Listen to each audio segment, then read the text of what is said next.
3 minute. আচ্ছা আচ্ছা, আমি শুরু করতেছি।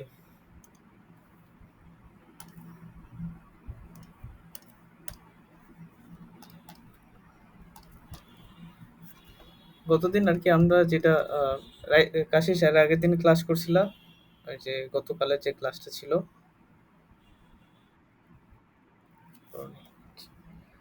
আচ্ছা ঠিক আছে। তো গতদিন আমরা ওই যে আই নিয়ে আলোচনা করতেছিলাম, আই এর পাওয়ার নিয়ে। তো বেসিক গুলা খালি বলে দিই যে আমরা যেটা শিখছিলাম, এরপর আরো অনেক কিছু ছিল যে আই মানে আমরা যেটা পড়ছিলাম √(-1)। এরপরে আমরা পড়ছি যে আই এর উপর পাওয়ার স্কোয়ার করলে -1 আসে, আই কিউব করলে -i আসে, আর আই টু দি পাওয়ার যদি 4 করো তাহলে হচ্ছে 1 আসে।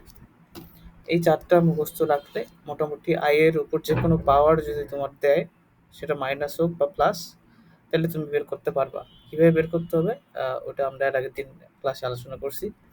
তারপর আমরা আই এর ধারা নিয়ে আলোচনা করছিলাম অল্প একটু। তো ওগুলো দেখে নিবা, সমস্যা নাই, দেখে নিলে হবে। তো আজকে আমাদের মেইন আলোচনা একদম হচ্ছে কমপ্লেক্স, এই যে কমপ্লেক্স নাম্বার যেটা আমরা পড়তে যাচ্ছি ওটা নিয়ে, ওটা কিভাবে প্রকাশ করা হয় ইত্যাদি ইত্যাদি। তো কমপ্লেক্স নাম্বারকে বিভিন্ন আকারে প্রকাশ করি আমরা। এর কি আছে, অনেকগুলো আকার আছে। যেমন ধরে নাও রেক্টেঙ্গুলার বা আয়তাকার, কিংবা হচ্ছে পোলার আকার, কিংবা হচ্ছে অয়লার আকার, এরকম। তো আমরা আস্তে আস্তে প্রত্যেকটা আকার দেখবো, ওগুলো নিয়ে কাজ করবো আর কি। তো প্রথমত, যে কোনো কমপ্লেক্স নাম্বারের আসলে দুইটা পার্ট থাকে আসলে। ঠিক আছে, কমপ্লেক্স নাম্বারের কয়টা পার্ট থাকে? দুইটা পার্ট থাকে। নর্মালি আমরা কমপ্লেক্স নাম্বারকে এই যে জেড দ্বারা রিপ্রেজেন্ট করতে চাই, জেড দ্বারা আমরা রিপ্রেজেন্ট করি আসলে। তো জেড ইকুয়াল টু আসলে আমরা বলি আর প্লাস আর আই। তো কমপ্লেক্স নাম্বারের দুইটা পার্ট আমি যদি আগে লিখে নিই তারপরে হতে ভালো হয়। একটা হচ্ছে বাস্তব পার্ট, আর একটা হচ্ছে অবাস্তব পার্ট। বাস্তব, এই দুইটা মিলে আমাদের কমপ্লেক্স নাম্বার, এই দুইটা মিলে কমপ্লেক্স নাম্বার হয়।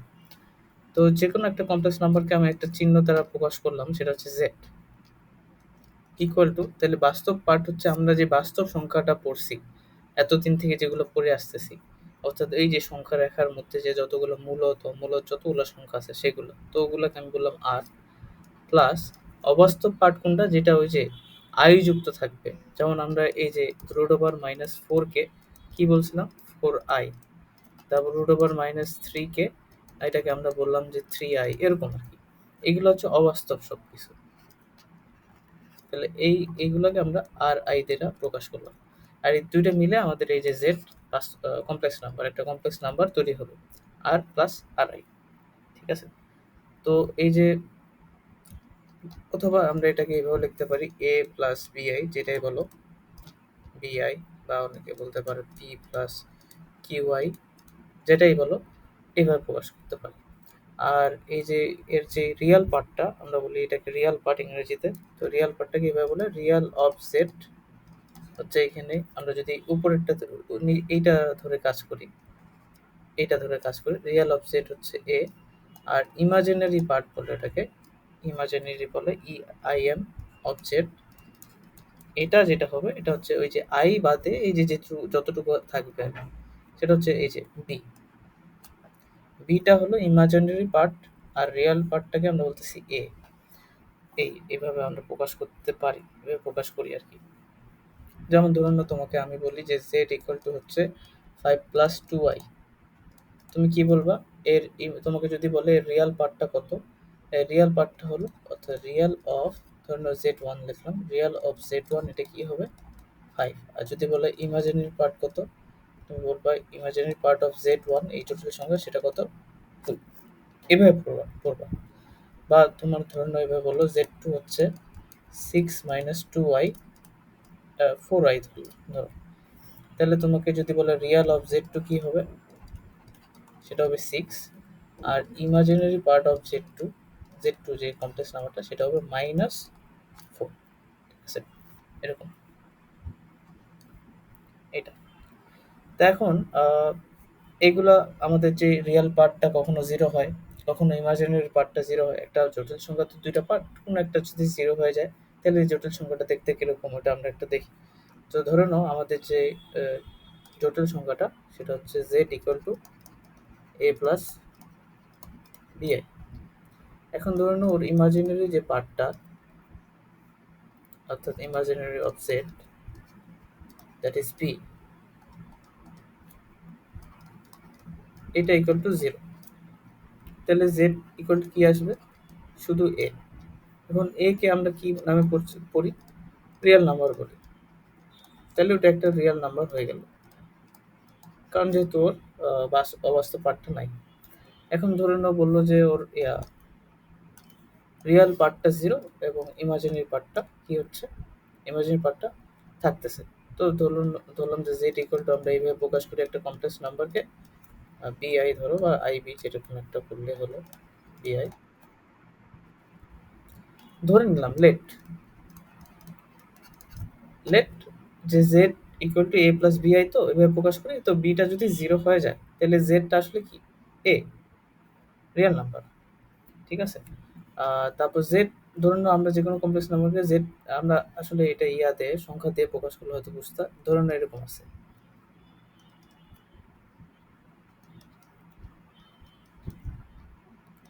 2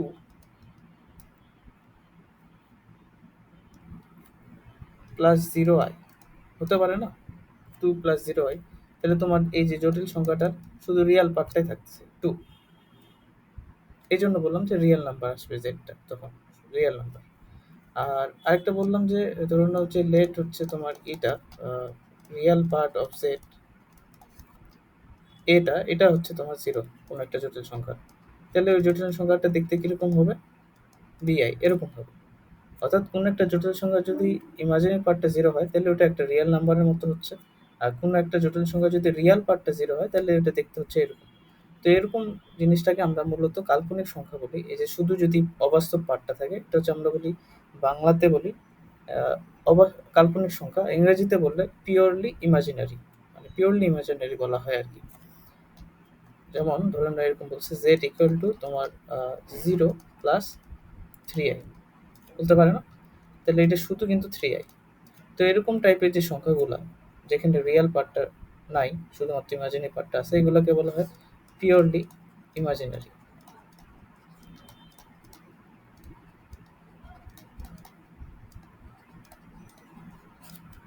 পিওরলি কেন বলতেছি? কারণ এখানে কোনো বাস্তব পার্ট নেই, পুরা সংখ্যাটাই পিওরলি ইমাজিনারি। আর এইটা হচ্ছে কি, এটা তো আমরা বললাম যে এটা হচ্ছে রিয়েল, বাস্তব সংখ্যা, শুধু বাস্তব। কারণ দেখো তোমার জটিল সংখ্যার মধ্যে দুইটা পার্ট থাকে না, আমি বললাম একটা অবাস্তব আর একটা বাস্তব। তো বাস্তব অবাস্তব মিলাই যদি থাকে ওটা হচ্ছে, তাও ওটা তো একটা কাল্পনিক সংখ্যাই, কারণ ওরকম সংখ্যা তো পাওয়া সম্ভব না। তো শুধু যদি অবাস্তব থাকে তাহলে আমরা বলতেছি এটা পিওরলি ইমাজিনারি। ঠিক আছে। যেমন হচ্ছে তোমাকে যদি বলে যে এগুলা যদি আমি আরো কয়েকটা লিখি, I, sorry, I, 6i minus 2i, এগুলো হচ্ছে পিওরলি ইমাজিনারি, সবগুলাই পিওরলি ইমাজিনারি। আর এই যে 3, 5, 6 এগুলো তো আমরা বাস্তব বলে থাকি। এখন এখানে যেটা তোমাকে বলার চেষ্টা করতেছি যে কমপ্লেক্স নাম্বারটা, বাস্তব সংখ্যাকেও আমরা কমপ্লেক্স নাম্বার বলতেছি, কারণ কমপ্লেক্স নাম্বার তো দুইটা সমন্বয়ে গঠিত, এ প্লাস আইবি। তো যদি কমপ্লেক্স নাম্বারের ইমাজিনারি পার্টটা জিরো হয়ে যায় ওটা একটা বাস্তব সংখ্যা হয়ে যায়, তাই না? তাহলে এই যে কমপ্লেক্স নাম্বারটা, ওটা আসলে কি বলা যায়? ওটা আসলে বাস্তব, ওটার ভিতরে বাস্তব সংখ্যাও আছে, ওটার ভিতরে পিওরলি ইমাজিনারি সংখ্যাও আছে, ওটার ভিতরে এই দুটার সংমিশ্রণও আছে। মানে কমপ্লেক্স নাম্বারটা একটা বড় সেট, চিন্তা করো, একটা বড় সেট, এভাবে চিন্তা করতে পারো যে কমপ্লেক্স নাম্বার। তাহলে তোমাকে যদি বলে যে এই টু, এটা কি কমপ্লেক্স নাম্বার? তুমি বলবে হ্যাঁ এটা তো কমপ্লেক্স নাম্বার। কিভাবে? টু কে তুমি জিরো প্লাস আই এভাবে লিখতে পারো, ঠিক না? আবার ধরে নাও বললো যে 5i, এটা কি কমপ্লেক্স নাম্বার? হ্যাঁ, তুমি বলবো অবশ্যই। কেন? কারণ এটাকে তুমি জিরো প্লাস এভাবে লিখতে পারো। বুঝতে পারছো কি জিনিসটা? অর্থাৎ পৃথিবীতে যতগুলো বাস্তব সংখ্যা আমরা পড়তেছি ওগুলো প্রত্যেকটাই আসলে কমপ্লেক্স নাম্বার, যাদের ইমাজিনারি পার্টটা জিরো, এটাই আর কি। আর ধরুন শুধু কাল্পনিক সংখ্যা দিল, তাহলে তুমি বলবো ওগুলোও কমপ্লেক্স নাম্বার, কিন্তু ওদের কি রিয়েল পার্টটা জিরো। আর যদি দুইটাই এক্সিস্ট করে, রিয়েল পার্টও আছে ইমাজিনারি পার্টও আছে, তাহলে তো ওটা কমপ্লেক্স নাম্বারই। এটাই আর কি বোঝানোর চেষ্টা করতেছিলাম। তাহলে আসলে আমরা যেটা করতে পারি, এই যে কমপ্লেক্স নাম্বারটা আছে, এটা একটা চার্ট করতে পারি।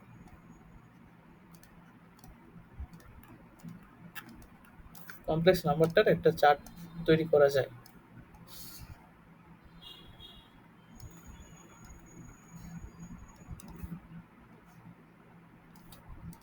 একটা কি, কমপ্লেক্স নাম্বারটা তোমার রিয়েল নাম্বার হতে পারে, কমপ্লেক্স নাম্বারটা তোমার ইমাজিনারি নাম্বার হতে পারে, মানে কাল্পনিক সংখ্যা।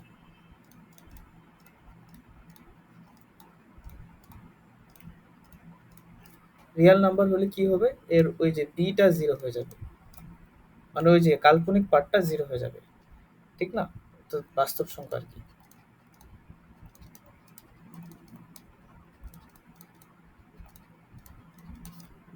আর ইমাজিনারি নাম্বার যেটা আছে তোমার হচ্ছে, ইমাজিনারি নাম্বার যদি বলি, তোমার হচ্ছে কাল্পনিক বা সরি, কাল্পনিক বা অবাস্তব, এটা একটু কনফিউজিং লাগতে পারে, আমি এখনই ক্লিয়ার করে দেবো। এইটা হচ্ছে কি, এটা কাল্পনিক নাম্বার যদি হয়, ধরুন কমপ্লেক্স নাম্বারটাকে এইভাবে আমরা প্রকাশ করছি, z equal to a plus bi। তোমার যদি ইমাজিনারি নাম্বার হতে হয় তাহলে বি এর মান শূন্য হওয়া যাবে না, অর্থাৎ দুইটাই থাকতে হবে, এ প্লাস বিআই দুইটা থাকতে হবে, অর্থাৎ ধরুন 3 + 4i এটা একটা ইমাজিনারি নাম্বার, 6 + 3i এটা একটা ইমাজিনারি নাম্বার, ঠিক আছে? এখন এটার মধ্যে আবার দুইটা ভাগ, একটা কি, একটা হচ্ছে বিশুদ্ধ আর একটা অবিশুদ্ধ। ধরুন একটা অবিশুদ্ধ কাল্পনিক সংখ্যা আর একটা হচ্ছে বিশুদ্ধ কাল্পনিক সংখ্যা। অবিশুদ্ধ, একটা হচ্ছে কি বলে, শুদ্ধ তো বলা যায় না, এটা শুদ্ধই বলি এরকম। তো অবিশুদ্ধ হলে কি, ওখানে তোমার রিয়েল পার্টটাও থাকবে আর তোমার ইমাজিনারি পার্টটাও থাকবে, অর্থাৎ দুইটাই থাকবে আর কি। যেমন ওই যে এগুলো আমি লিখলাম 3 + 4y, এটা 6 + 8i, এটা মানে এখানে দেখো, এই যে তোমার ইমাজিনারি পার্টটাও আছে, রিয়েল পার্টটাও আছে।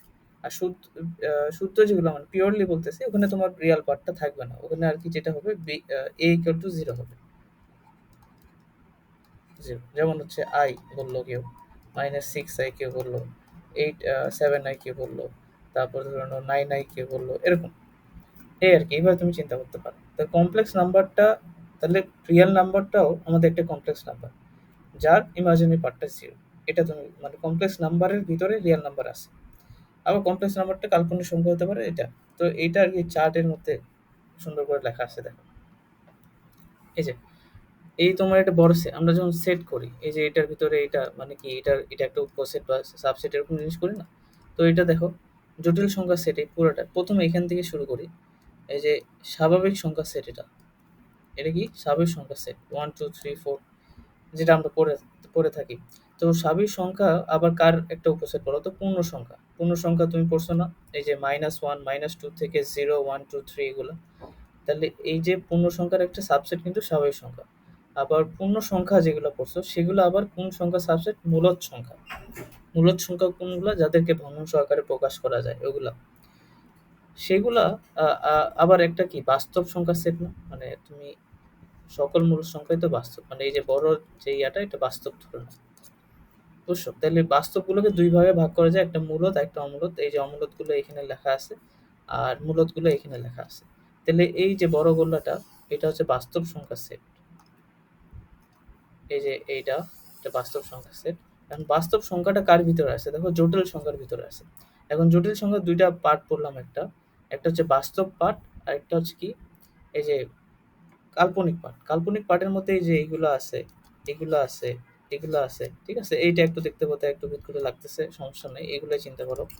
তার মধ্যে আবার ভাগ আছে যেগুলো পিওরলি বিশুদ্ধ কাল্পনিক।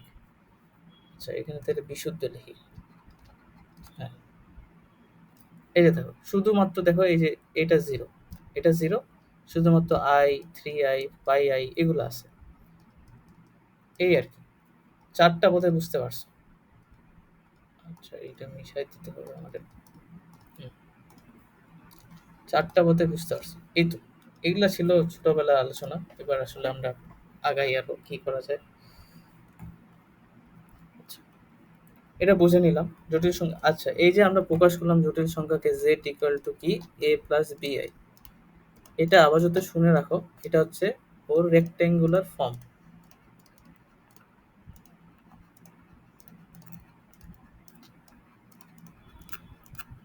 জটিল সংখ্যার অনেকগুলো আকার আছে প্রকাশ করার, এক এক সময় এক একটা আকারে তোমাকে চিন্তা করতে হবে, কোন সময় কি করতে হবে ওটা তুমি প্রশ্ন করলে বুঝতে পারবে। তো আপাতত আমরা এটা নিয়ে আলোচনা করবো আর কি, z equal to a plus b i rectangular যে ফর্মটা সেটা নিয়ে।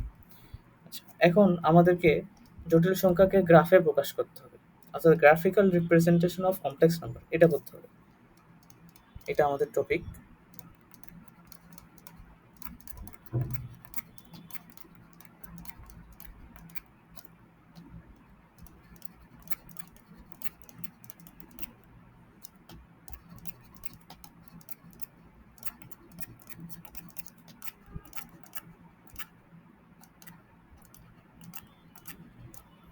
ওকে, তাহলে graphical representation of complex number. আচ্ছা, তুমি যখন নাম্বার পড়ছিলা, অর্থাৎ বাস্তব সংখ্যা পড়ছিলা, তখন ওটার আহ, তুমি গ্রাফে পড়ছো কিন্তু তোমার খেয়াল নাই, কিন্তু তুমি একটা লাইন পড়ছিলা, এই যে তুমি বলতা যে কি, যে বাস্তব সংখ্যা আচ্ছা তোমাকে একটা প্রশ্ন বলি, বাস্তব সংখ্যা কাকে বলে?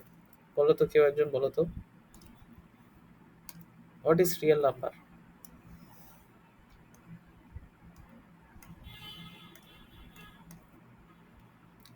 রিয়েল নাম্বার সংখ্যাটা এরকম ছিল যে সংখ্যার রেখায়, তোমাদের একটা সংখ্যার রেখা থাকতো এরকম, তো সংখ্যার রেখায় প্রকাশ করা যায় এরকম যে কোনো অঙ্ককে আমরা কি বলি, এরকম যে কোনো সংখ্যাকে আমরা বলি বাস্তব সংখ্যা। সংখ্যা রেখায় প্রকাশ করা যায় এরকম যে কোনো সংখ্যাকে আমরা বাস্তব সংখ্যা বলি।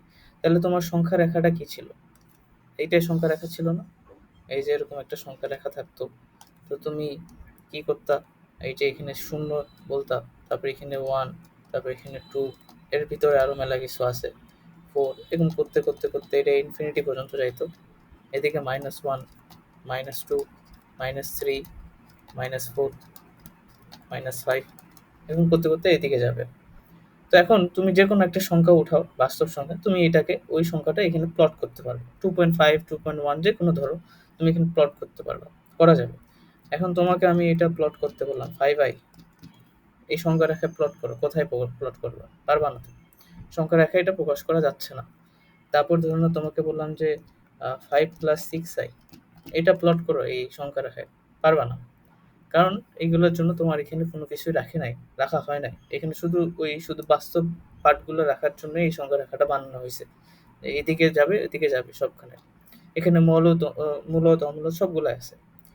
তাহলে এখন এই যে আমরা কাল্পনিক সংখ্যা পড়লাম, তারপর হচ্ছে এই যে এটা পড়লাম, এগুলোকে তো প্লট করতে হবে কোথাও, আর তো গ্রাফিক্যালি জিনিসগুলো তো আমাকে জানতে হবে।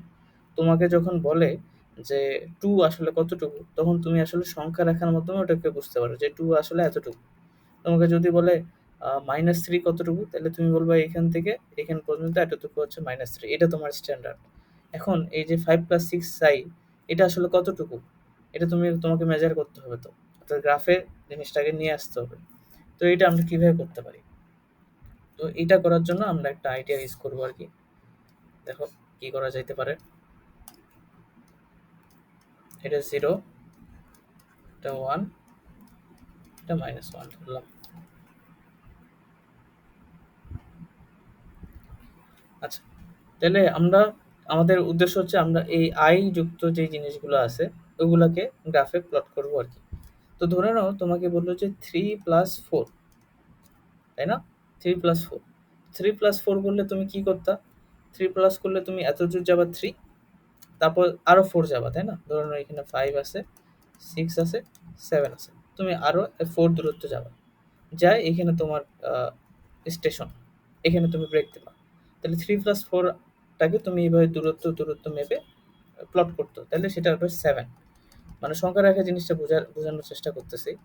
তো এখন আমরা কোনোভাবে যদি এই 5i-টাকে প্লট করতে পারি, তাহলে 5 + 6i-টাকেও প্লট করা যাবে, সেটা কোনো ব্যাপার না, লাইক 3 + 4 যেভাবে আমরা প্লট করলাম। তাহলে এখন জাস্ট ওই আই যুক্ত জিনিসটাকে কিভাবে প্লট করা যায় ওটা বের করলে কাজ শেষ, তাইলে আমাদের গ্রাফের রিপ্রেজেন্টেশনটা হয়ে যাবে। তাহলে এখন কিভাবে করা যায়? ওটা করার জন্য আমরা একটা আইডিয়া আমরা ব্যবহার করব, সেটা কি? আমরা এইখানে যে আইডিয়াটা ইউজ করছি সেটা দেখো, ওয়ানের সাথে কতটুকু কোণ, মানে ধরুন এখানে কেউ দাঁড়ায় আছে, তো তাকে কতটুকু ঘুরতে হবে যাতে ও -1 এ আসতে পারে? কোণ দিয়ে বলো একটু।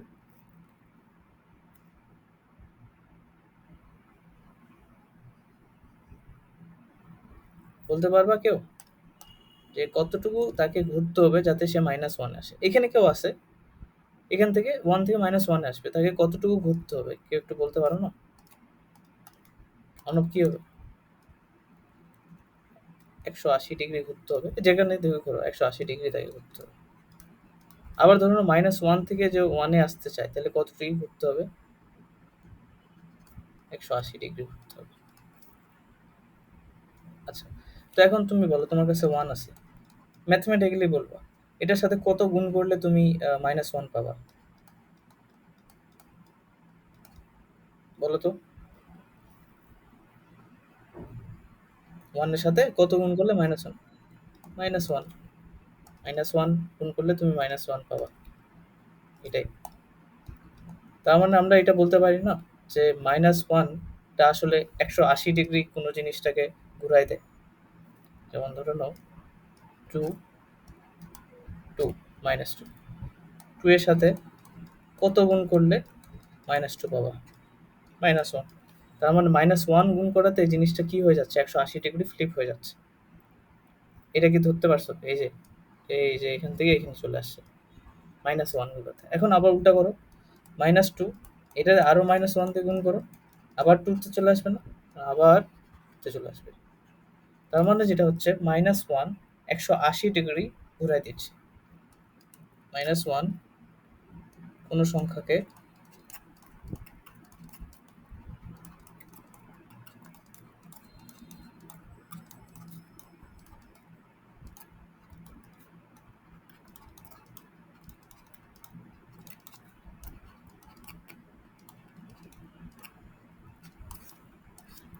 এটা, তাহলে তুমি 5 ধরো, 5 কে তুমি -5 বানাতে চাচ্ছ, -1 দ্বারা গুণ করো, 180 ডিগ্রি ঘুরে যাবে।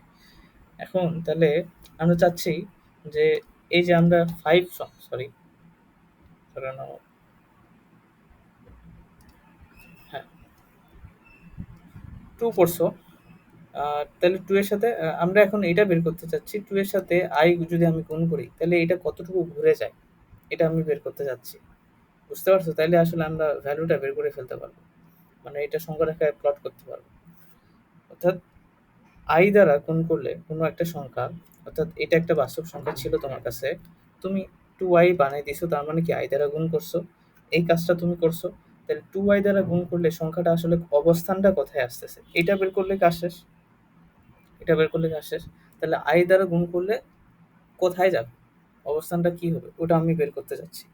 তাহলে কিভাবে বের করবো আরকি? ঠিক আছে? আমাদের উদ্দেশ্য হচ্ছে আমরা দ্বারা গুণ করলে জিনিসটা আসলে কোথায় যাবে সেটা বের করতেছি। তাহলে এখন দেখো, এই যে এটা আমি সংখ্যা রেখা নিলাম। এটা আমরা বের করব এইভাবে। এটা সরি, এটা 1, এটা -1, এটা -1। তাহলে আমি 180 টা, সরি, আ ও দ্বারা গুণ করলে কি হয় ওটা বের করতে চাচ্ছি।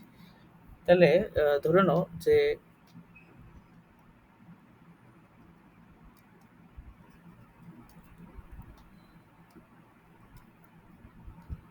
পার্টে করি।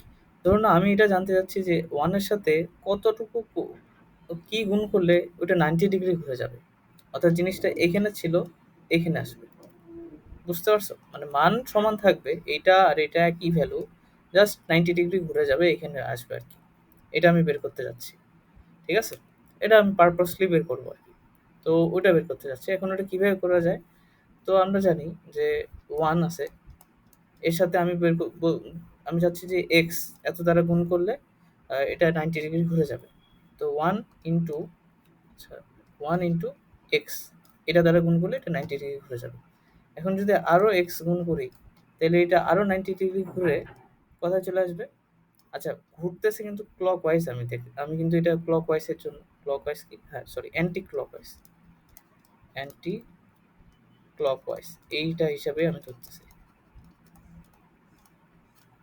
অ্যান্টি ক্লকওয়াইজ ঘুরবে। তো কত দ্বারা গুণ, আমি আমি ধরলাম যে x দ্বারা গুণ করলে সেটা কি অ্যান্টি ক্লকওয়াইজ 90 ডিগ্রি ঘুরে যাবে। লেট এক্স দ্বারা গুণ করলে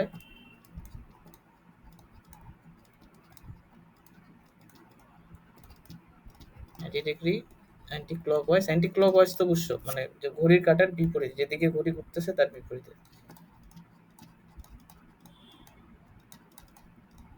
করবে, এটা ধরে নিছে আর কি। তাহলে সেই অ্যানালজি দিয়ে আমরা বলতে পারি এক্স, ফের আবার যদি এক্স গুণ করা যায় তাহলে -1 পাবো, তার মানে এইটার ভ্যালু আসবে -1। তো এখান থেকে এক্স এর ভ্যালু আমরা যদি এক্সট্রাক্ট করি, এক্স স্কোয়ার ইকুয়াল টু -1, তাহলে এক্স এর ভ্যালু আসতেছে √-1, যেটা আমরা পরে কি করে থাকি, আই। তার মানে আই দ্বারা গুণ করলে অ্যান্টি ক্লকওয়াইজ কোনো একটা সংখ্যা 90 ডিগ্রি ঘুরে যায়, এটাই আমাদের বের করার ছিল আর কি।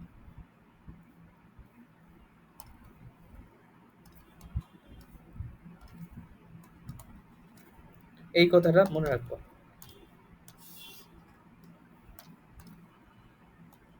আই দ্বারা গুণ করলে 90 ডিগ্রি ক্লকওয়াইজ ঘুরে যায় কি কোন একটা সংখ্যা, তাই ঠিক আছে। তাহলে ওয়ানটা কি হবে, এখানে চলে আসবে, তাহলে এইটুকুর ভ্যালু কত হবে 1, এবং এটা অবস্থানটা কোথায়, এইখানে। তো এখন এইটা দিয়েই ম্যাথমেটিশিয়ানরা ওরা একটা নতুন জিনিস আবিষ্কার করছে, নতুন জিনিস বলতে একটা নতুন সিস্টেম আবিষ্কার করছে, ওটাকে বলি আমরা আর্গন চিত্র। ওটা দেখতে কিরকম, ওটা হচ্ছে এটা। এখন যা বোঝার বুঝছো, এখন জিনিসটা তোমাকে এইভাবে মনে রাখতে হবে।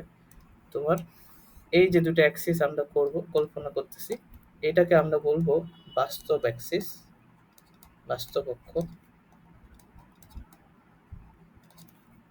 আর এটাকে আমরা বলি অবাস্তব অক্ষ, অবাস্তব। কেন? কারণ দেখো, তোমার এখানে 1 আছে, এখানে 2 আছে, এখানে 3 আছে, এখানে 4 আছে, এখানে কি আছে, 6 আছে। এখন এদের সাথে আই গুণ করলেই তোমার এগুলো 90 ডিগ্রি ঘুরে যাবে, অর্থাৎ অ্যান্টি ক্লকওয়াইজ। তাহলে এখানে কি 1 আই পাবা না তুমি, তারপর এখানে কি 2 আই পাবা না, এখানে কি 3 আই পাবা না, এখানে কি 4 আই পাবা না, অবশ্যই পাবা। সিমিলারলি এখানে আছে -1, এখানে আছে -2, এখানে আছে -3, এখানে আছে -4। তাহলে এদের সাথে যদি আবার আই দ্বারা গুণ করো, তাহলে এই দেখো উল্টা দিকে তুমি -1 আই, তারপর -2 আই, -3 আই, এই সংখ্যাগুলা পাই যাচ্ছ। তো এই জন্য আমরা এইটাকে বলতেছি অবাস্তব অক্ষ, কারণ এখানে আমরা অবাস্তব সংখ্যাগুলা বা ইমাজিনারি সংখ্যাগুলোকে প্লট করতে পারি। এই ওয়াই এক্সিস, যেটা তুমি ওয়াই এক্সিস পড়তাম, আর এক্স এক্সিস যেটা আমরা পড়তাম, ওটাকে আমরা বলতাম বাস্তব। এক্স এক্সিস বরাবর আমরা বাস্তব অক্ষ বলতেছি, কারণ এখানে আমরা রিয়েল নাম্বারগুলোকে প্লট করব। মেইন কথা, তোমার এক্স এক্সিসে যেটা আছে ওটাকে আমরা রিয়েল নাম্বারের এক্সিস বলবো, মানে ওখানে আমরা রিয়েল নাম্বারগুলো প্লট করতে পারবো। আবার ওয়াই এক্সিস বরাবর যেটা আছে, ওখানে আমরা ইমাজিনারি নাম্বারগুলো প্লট করতে পারবো। আর কনভেনশন ওটাই, আলাদা কোনো কনভেনশন নাই। উপরে হলে প্লাস, নিচে হলে মাইনাস, ডানে হলে প্লাস, বামে হলে মাইনাস। আগের গুলো জিনিসগুলো খালি নতুন করে এইটা খালি বুঝে নাও যে উপরে আর নিচে আই যুক্ত সংখ্যাগুলো থাকবে, আর ডানে আর বামে বাস্তব সংখ্যাগুলো থাকবে, এটুকুই। তো এইটার নাম হচ্ছে আমাদের হচ্ছে, তোমার কি বলে, অনেক নাম আছে এইটা। তোমার এটাকে বলা হচ্ছে আর্গন ডায়াগ্রাম বলে, আর্গন চিত্র বলে, জেড প্লেন বলে, মেলা নাম।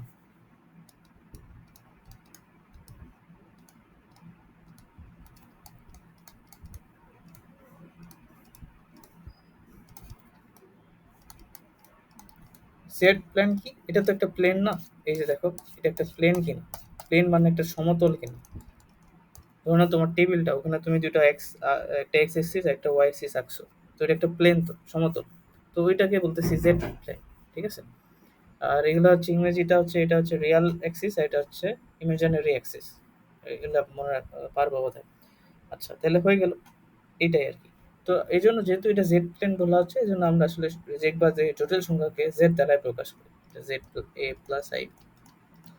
হয়েছে, কাজ শেষ। আমরা আর্গন চিত্র বুঝে গেছি। এখন আমাদের কাজ হচ্ছে আমাদের এই যে সংখ্যাগুলো আছে এগুলোকে প্লট করা যাচ্ছে, আমরা প্লট করতে পারি কিনা চিত্রে। তো দেখো, আমরা চিত্রে এবার ওই প্লট করাটা শিখবো আর কি। যে কোনো সংখ্যা তোমাকে দিবে, এখানে যাতে প্লট করতে পারো, এটা পারবা এখন। কারণ তোমরা তো স্থানাঙ্ক ব্যবস্থা পড়ছো, সরলরেখা পড়ে আসছো। সরলরেখা পড়ে থাকলে এটা কেন পারবে না? ধরো না, একটু যদি মনে করাই দিই, 2,3, 2, -3 বিন্দু বলছে তোমাকে, তুমি কোথায় প্লট করবা? এত দূর যাবা, এক্স অ্যাক্সিস বরাবর ডান দিকে 2 যাবা, নিচের দিকে 3 আসবা। এই তো এখানে তো তোমার ওই 2 -3 পয়েন্টটা, তাহলে এখানেও ঠিক তাই করতে হবে, বুঝছো? তোমাকে যখন একটা সংখ্যা বললো z ইকুয়াল টু, ধরুন আমি বললাম এক্স প্লাস আই ওয়াই, হ্যাঁ, তো তুমি কি করবা, এক্স মানে তোমার রিয়াল পার্ট, তাহলে রিয়াল পার্ট বরাবর যাবা, রিয়াল পার্ট বরাবর যাবা, এতটুকু এক্স যাবা, হ্যাঁ, আর আর ওয়াই হচ্ছে ইমাজিনারি পার্ট, তাহলে ওটা এতটুকু যাবা। তো আমি দুটো পজিটিভ ধরলাম, বুঝছো? এই এতটুকু যাবা, তাহলে এইখানে হচ্ছে তোমার ওই যে সংখ্যাটা জেডটা তুমি পাবা, এটা আর কি, এক্স প্লাস আই ওয়াই এখানে পাবা তুমি, এইখানে তো তার মানে তুমি দেখতেছো তোমার এই যে সংখ্যাগুলো আগে কিন্তু একটা লাইনে ছিল, তাই না? যে রিয়াল নাম্বার সব একটা লাইনে আছে, বাস্তব সংখ্যাগুলো এখানে এখানে এখানে, তারপর তোমার অবাস্তব পার্টগুলো এখানে এখানে একটা লাইনের উপর ছিল, কিন্তু যখন দুটো মিলাই দিছো ওটা একটা প্লেনে চলে আসছে, বুঝতে পারছো? মানে একটা তলের মধ্যে চলে আসছে, এই যে জেডটা এখানে আছে। আচ্ছা এখন আহ, তোমার যদি বলে এই যে সংখ্যাটার ভ্যালু কত, তাহলে আগে তোমাকে বলতো যে 2 এর ভ্যালু কত, তো তুমি বলতে যে এই মূল বিন্দু থেকে মানে 0 থেকে এতটুকু যে দূরত্বটা এটা 2, তোমাকে বলতো -3 কত, 0 থেকে এতটুকু গেলে -3, তাহলে এবার বলে তোমাকে জেড এর দূরত্ব কত, তাহলে তুমি এটা বলা যাবে কিনা বলো তো? এটা আমরা পড়বো যদিও সামনে, এইটা আসলে মান, যে জেড এর এটা আসলে মান নির্দেশ করে, বুঝছো? যে কত ভ্যালু কত এটার, এই যে এই দূরত্বটা, এটাই হচ্ছে ওর মান, এই মূল বিন্দু থেকে ওর যে দূরত্ব ওটাই তো মান।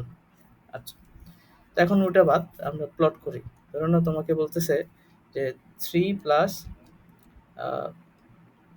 6i প্লট করতে, 3 প্লাস 6i, তাহলে আমি এখানে ধরুন এদিকে এটা 1, এটা 2, এটা 3, এখানে 3 যাইতে হবে, আর 6 কি উপরের দিকে যাইতে হবে, মানে এদিকে কিন্তু আই আছে, এদিকে তোমার পজিটিভ আই এগুলো থাকবে, এদিকে নেগেটিভ আই গুলো থাকবে, এবার লেখো না এরকম, তাহলে ওটা কোথায় হবে, এইখানে কোথাও, তাহলে ওই সংখ্যাটাকে তুমি প্রকাশ করবে এইভাবে, এই যে এইটা, এই যে গোলাপি দাগটা, এটাই হচ্ছে ওই সংখ্যাটা, এটা কত, 3 + 6i, বুঝতেছো তো নাকি কাশিস? হুম, ঠিক আছে। আচ্ছা তাহলে ধরে নাও তোমাকে বললো এটা একটু দেখো এগুলা, আরেক কয়েকটা দেখাই দিই। -3 -2i বলছে, তাহলে এটা কি হবে, তাহলে বাস্তব পার্ট কতটুকু, -3 যাইতে হবে, তাহলে এখান থেকে ধরে নাও এই যে 1 2 3, এতটুকু বামে -3 আসলাম, আর এখানে আই বরাবর কত যাইতে হবে, মানে 2 যাইতে হবে, -2i আছে, তাহলে নিচের দিকে যাবো, তাহলে এটা কতটুকু যাবে, এই যে 1 2 এখানে গেল ধরো, তাহলে ওই সংখ্যাটা কোথায় আছে, এই যে এখানে, -3 -2, এই, তাহলে এখন যে কোনো সংখ্যা দিলে পারবা, খালি কি কম বেশি মানে ওই একই জিনিস, এটা পজিটিভ পজিটিভ হলে এখানে আসবে, তারপর নেগেটিভ পজিটিভ হলে এখানে আসবে, নেগেটিভ নেগেটিভ হলে এখানে আসবে, আর পজিটিভ নেগেটিভ হলে এখানে আসবে। তো এখানে পরের গুলো যেটা দেখতেছো এটা হচ্ছে ইমাজিনারি পার্টের যেই ইয়াটা সাইনটা ওইটা, মানে তুমি মনে করবা যে এটা একটা বিন্দু, কি বিন্দু, -3, -2 বিন্দু, এটারে প্লট করতে হবে, এভাবে চিন্তা করলেই হয়ে যাচ্ছে। আচ্ছা, তাহলে এটা আমরা পারলাম, ঠিক আছে।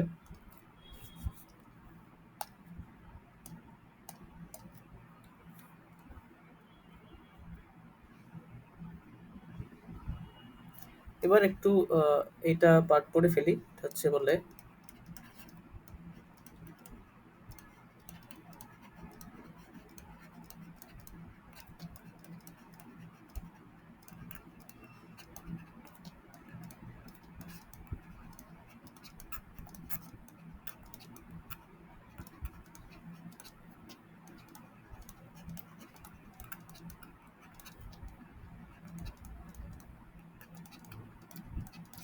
অনুবন্ধী জটিল সংখ্যা, conjugate number, conjugate complex number হবে আসলে, অনুবন্ধী জটিল সংখ্যা।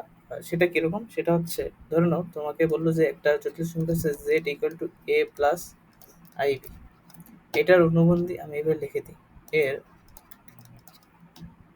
অনুবন্ধী জটিল হবে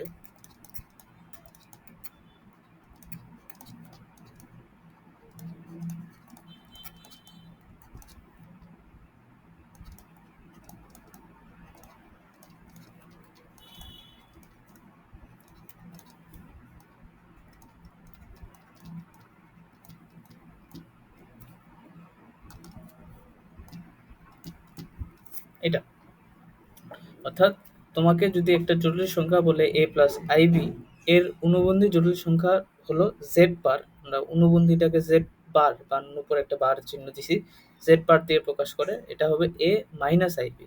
অর্থাৎ যেটা করবা, ওই যে ওর ইমাজিনারি পার্টটা আছে ওটা চিহ্নটা চেঞ্জ করে দেবে। ইমাজিনারি পার্টটা চিহ্নটা চেঞ্জ করলে যে নতুন জটিল সংখ্যাটা পাচ্ছ সেটা হচ্ছে তোমার যেটা সংখ্যা দেওয়া আছে সেটার অনুবন্ধী জটিল সংখ্যা। যেমন কয়েকটা উদাহরণ দিলে বুঝবা।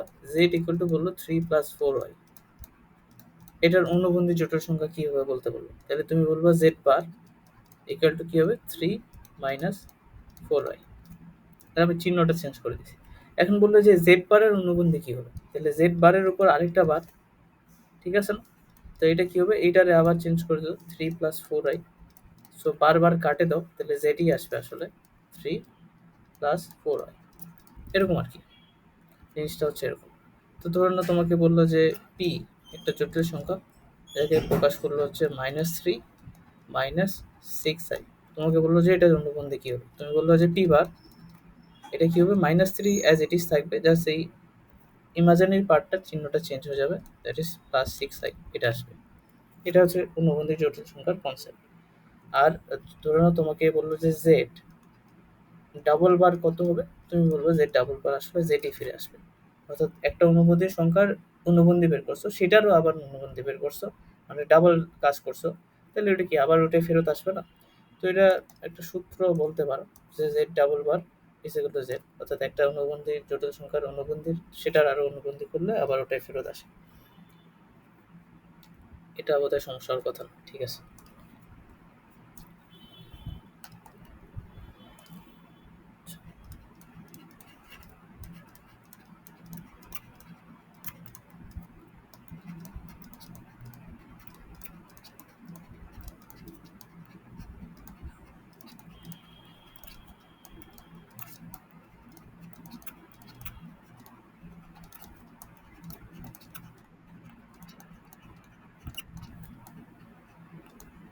ওটা কাজে লাগবে পরবর্তীতে। আমরা আসলে আহ, এটা তো কমপ্লেক্স নাম্বার একটা ব্রাঞ্চ, তাই না? মানে গণিতের একটা নতুন শাখা। নর্মাল যে নাম্বারগুলো তুমি পড়তা, যেমন তুমি বৃত্ত পড়ছি, বৃত্ত ছিল একটা জিনিসপত্র যে হ্যাঁ ওটা আমরা সংখ্যা জানি, ওটা আমাকে আলোচনা করতে হবে। তো এটা একটা নতুন জিনিস, তোমার কাছে সবকিছু নতুন নতুন করে শিখতেছো। সো বেসিক আর কি, এগুলো এগুলো বিল্ড আপ করে করে পরবর্তীতে ম্যাথগুলো করতে হবে, নাহলে তো পরে ম্যাথ করতে পারবে না। তো দেখবা যখন ম্যাথ ট্যাথ করবা তখন জিনিসগুলো এমনি চলে আসবে। আচ্ছা, এ প্লাস বিআই আকারে প্রকাশ, আদর্শ আকারে প্রকাশ। তাহলে তোমার যে কোনো জটিল সংখ্যাকে এ প্লাস বিআই আকারে প্রকাশ করা যায়, এটাকে বলা হয় ওই জটিল সংখ্যার আদর্শ আকার। অর্থাৎ বাস্তব পার্ট যোগ অবাস্তব পার্ট এই আকারে প্রকাশ করতে হবে। তো এখন এটা আসলে কিভাবে তুমি হয়তো বুঝতেছো না। ধরে নাও তোমাকে বললো যে একটা জটিল সংখ্যা হচ্ছে জেড 4 + 6i আর ইন্টু 8 + 3, এটা দেওয়া আছে। সেটা একটা জটিল সংখ্যা কিন্তু 4 + 6i ইন্টু 8 + 3। তো এটাকে তোমাকে ওই আকারে প্রকাশ করতে হবে, এ প্লাস বিআই আকারে প্রকাশ করতে হবে। অর্থাৎ বাস্তব পার্টগুলো একসাথে, অবাস্তব পার্টগুলো একসাথে করতে হবে। পারবা না? পারতো কথা।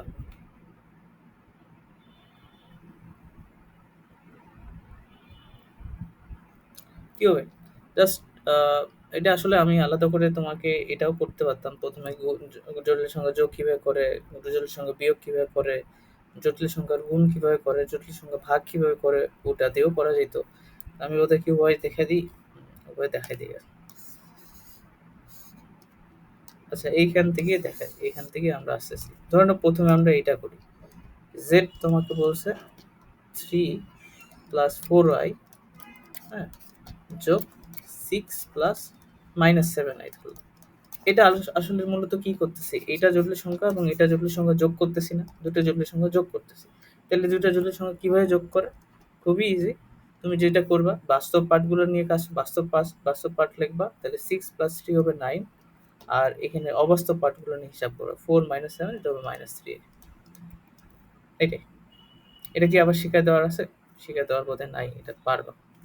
তারপর হচ্ছে ধরুন তোমার সেট ইকুয়াল টু তোমাকে বললো যে 6 + 4i মাইনাস 7 + 2i। তার মানে কি করতেছি, দুটো জটিল সংখ্যা বিয়োগ করতেছি। তো বিয়োগ করা মানে কি, বাস্তব পার্ট নিয়ে কাজ হবে আলাদা, অবাস্তবগুলো আলাদা আলাদা, এরকম আর কি। হিসাব ওদের ওদের সাথে করতে হবে। তাহলে 6 এটা হবে কি -1, -7 হচ্ছে, আর এখানে কি হবে 2i। ঠিক আছে, এটা তো বুঝতেছো। আর যদি তোমাকে গুণ আসে, গুণ আসলে কি হবে, গুণের নিয়মটাও একই। ভাগ আসলে কি হবে তাও আমরা পারবো। আচ্ছা দেখো এখানে তাহলে একই সাথে আমরা দুইটা কাজ করতেছি, একটা ওটাকে আমরা এই আকারে প্রকাশ করতেছি, এই যে a+bi আকার, এই যে a+bi আকারে প্রকাশ করতেছি। এটা 2 + 3i দিল, 6 + 7i দিল। এর দুটো গুণ করতে হবে। কিভাবে গুণ করবা, এর নিয়মটা হচ্ছে ওই একই জিনিস। যেভাবে নর্মাল তোমাকে যদি a+b আর c+d গুণ করতে বলতাম, তাহলে যে আমরা গুণ করতাম এখানেও তাই গুণ করতে হবে। তো দেখো প্রথমে 2 এর সাথে 6, এই যে 2 এর সাথে 6, 2 এর সাথে 7 এইভাবে গুণ করতে হবে। তাহলে 2 এর সাথে 6 গুণ করলে 12, 7 গুণ করলে 14, 14i, তারপর হচ্ছে 3 6 18i, 18i মানে 3i দ্বারা 6, তারপর কি হবে 3 7 21। এখন দেখো i স্কয়ার চলে আসতেছে, 3 7 এই যে 3i আর 7i গুণ করলে কি হয় 3 7 21 i স্কয়ার। তো আই স্কোয়ারের ভ্যালু আমি কিন্তু মুখস্থ করতে বলছি, সেটা হচ্ছে -1। তাহলে এইখানে ডিরেক্ট একবারে লিখে দিতে পারি আমি 21 -21। এটা বোধহয় বুঝতে পারছো। তারপর কি, তারপর বাস্তবগুলো একসাথে, অবাস্তবগুলো একসাথে, তাহলে এটা কত হবে -8, আর এটা কত হবে প্লাস 4 8 কত 12, 14 32 নাকি 32i। এই পারবো না গুণ করতে, পারার কথা। আর জেড আর একটা ভাগেরটা দেখে নাও আর কি, ভাগ কিভাবে করে।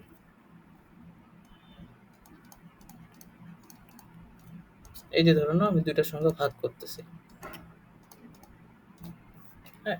তো ভাগ করা মানে 6 + 4i আর বাই 7 - 3, এটা আবার কি করার আছে, এটা তো আর কিছু করার নেই। তো এখন আমরা আসলে যেটা করতেছি, যে কোনো জটিল সংখ্যাকে এই যে a+i আকারে প্রকাশ করতে যাচ্ছি। তাহলে যদি এটা করতে চাই, তাহলে নিচে তো এইটুকু পার্টটাকে রাখা যাবে না, বা নিচে আসলে আই রাখা যাবে না। মেন কথা হচ্ছে নিচে আই রাখা যাবে না। তুমি একটা জিনিস এটা এমনি মনে রাখতে পারো যে যেকোনো জটিল সংখ্যা যদি থাকে না, তুমি নিচে কোনোদিন আই রাখো না। আইটাকে যদি ভ্যানিশ করা যায়, তো আইটাকে ভ্যানিশ করে দিবা। এটা তো এখন আইটাকে কিভাবে মানে আমরা সরাই ফেলতে পারি, আমাদের আইডিয়াটা যেটা করতে পারি সেটা হচ্ছে অনুবন্ধী দিয়ে, নিচেরটার অনুবন্ধী দিয়ে উপরে আর নিচে গুণ করবো আর কি। অর্থাৎ 7 - 3i, এই যে অনুবন্ধীর কাজ চলে আসে আর কি। তাহলে এটার অনুবন্ধী কি হবে 7 + 3i, একটু আগে বললাম। এটা অনুবন্ধী দিয়ে গুণ দিছি, তাহলে উপরে তাই করতে হবে। উপরে আমাদেরকে এটা দিয়ে আগের সমান করতে হলে তাহলে কি করলাম, অনুবন্ধী নিচেরটা অনুবন্ধী দিয়ে উপরে আর নিচে গুণ, নিচেরটা অনুবন্ধী দিয়ে উপরে আর নিচে গুণ।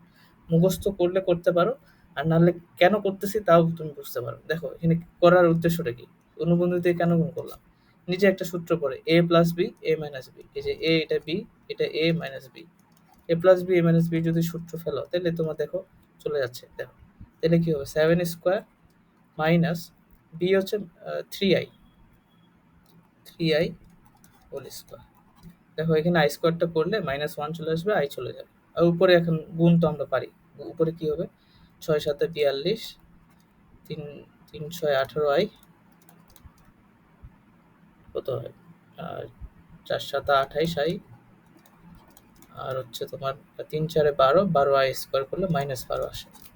তাহলে নিচে আসতেছে 49 মাইনাস, দেখো 3i স্কোয়ার, 49 3i স্কোয়ার মানে -9। এই যে 3i স্কোয়ার যদি করো তাহলে এটা -9 আসবে না, সরি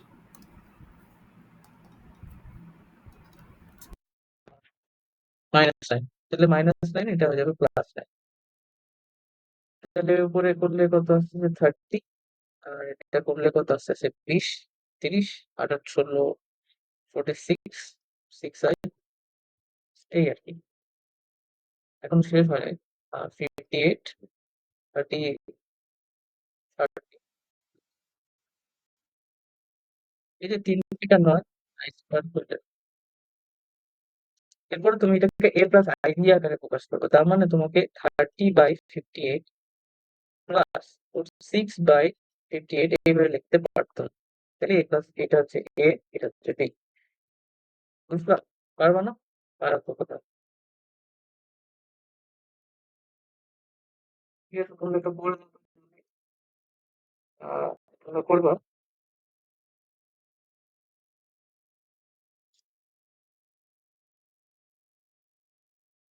এটাকে আদর্শ আকারে প্রকাশ করো। কি করতে হবে? নিচে দেওয়ার মধ্যে দিয়ে উপরে নিচে করো, করে দিতে বলো।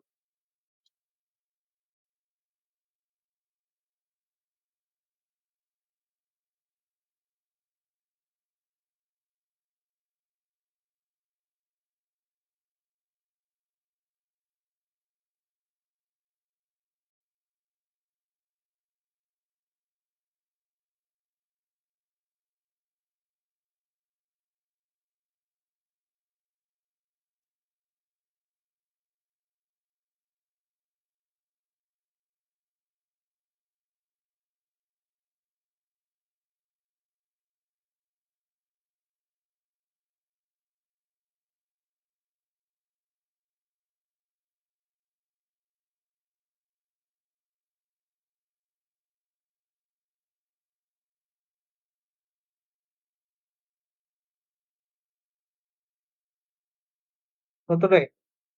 জলদি জলদি ফার্স্ট।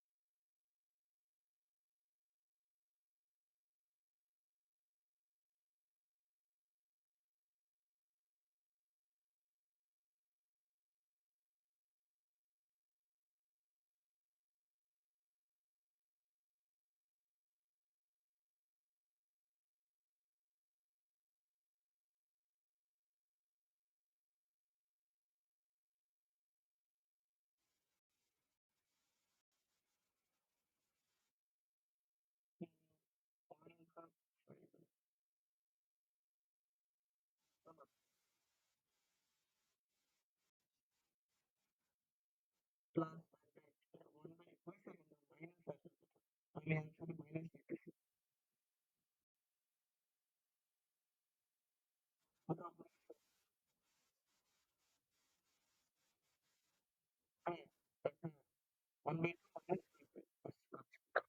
কিরে বাকিরা কি দেখলেন? কি করতে হবে? এখানে কিন্তু লাইন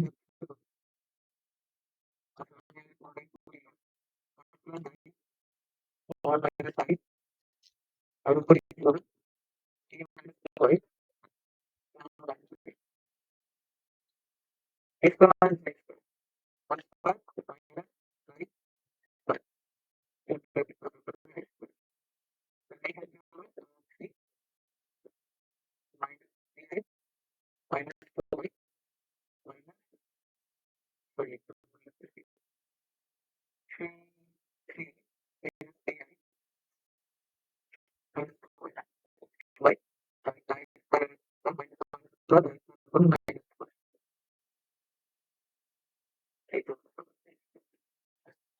তাহলে এখানে আমাদের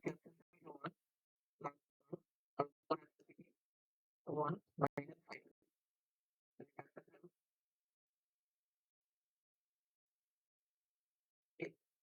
তাহলে লাইন দেওয়ার পর বলতেছি কি এই লাইনটা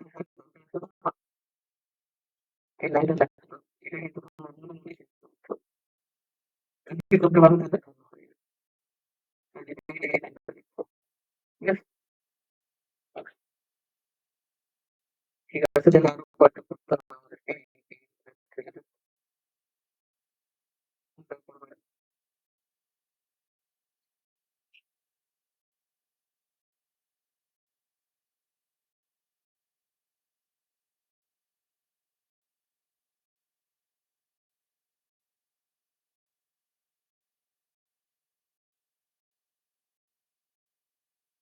এই ম্যাথটা হওয়ার জন্য না, এই ম্যাথটা হচ্ছে শুধু যারা এমনি আছে 1 minus i by 1 plus i এইটুকু ক্ষেত্রে তুমি আদর্শ আকারে ফোকাস করো। বাকি সর্ব তোমার এই পুরো অ্যান্সারটা বলবো। এটা কি হবে? 2, 3, 4, 5 করে পাওয়ার দিছেন।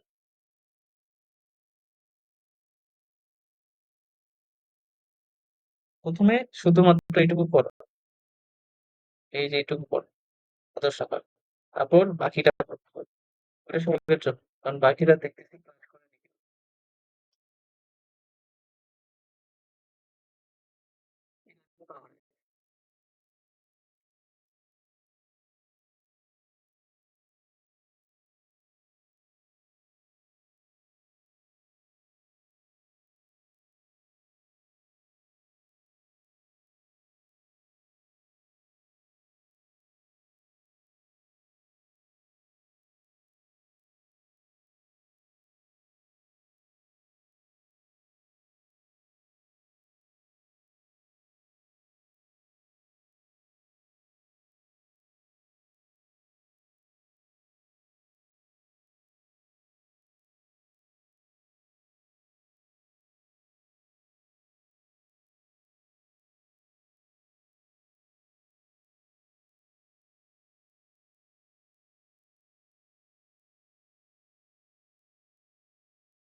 অ্যান্সার আসবে মাইনাস আই।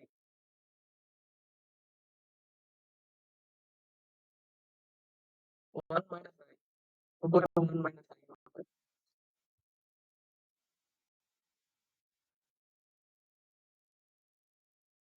এই তোমরা এখানে দেখো না। 1 প্লাস আই আর নিচে 1 মাইনাস আই। এটাই তো ওইটা ছিল করতে হবে। দেখো নিচের তোমরা তো এই মাইনাস আই ইউজ করে ফেলছো। Raise to minus 7 plus raise square. 1 minus 2 i raise to মানে আই স্কয়ার। আর নিচে 1 মাইনাস আই স্কয়ার। তার নিচে একটা 4 হবে। আর উপরে এই আই স্কয়ার মানে মাইনাস 1 1 আর মাইনাস 1 কাটা দিলে মাইনাস 2 হবে। তো কাটে দাও মাইনাস আই স্কয়ার। ঠিক না? Minus I. এখন এটা আমরা পাওয়ার আচ্ছা বুঝছো তো মাইনাস আই বুঝছো তো সবাই? উপরে পাওয়ার কি করবা? এই মাইনাসটা আলাদা করে নাও। মাইনাস 1 এর উপর পাওয়ার হচ্ছে 2, 3, 4, 5, 6, 7, 8 আর আইটাকে আলাদা করে নাও। ওটার উপর পাওয়ার 2, 3, 4, 5, 6, 7, 8 তো এটা 1 আসবে তো পাওয়ারটা এটা আর এইটা কি আসবে? এটা আমরা লাস্ট যেটা ডিজিট নিয়ে কাজ করবো। এই সব ওটাই তো নাকি? 1 এটা তো 7, 8 এটা কি আমি কাট করা যায়? 7 দ্বারা কি যাবে না? এটাতে যাবে না এটা। এটা কত দিয়ে যায় এটা কত? এটার মধ্যে 76 টা 4 দিয়ে যাবে। তাহলে এটা 76 into তাহলে তোমার এখানে এটা তো 1 হয়ে যাবে। যেটা 4 দ্বারা যাচ্ছে। এটা হলো 1 তাহলে এই মাইনাস হলো মাইনাস। বুঝছো? বুঝছি। ঠিক আছে। তোমাদের আরো করতে পারে তো হচ্ছে না। তো এর চেয়ে বড় ম্যাথ আসবে। এটা তো খুবই ছোট করে দিবে। আমরা এইভাবে লিখি। Minus i divided by plus 3 গুরুত্ব করতে পারতেছি।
কত আছে?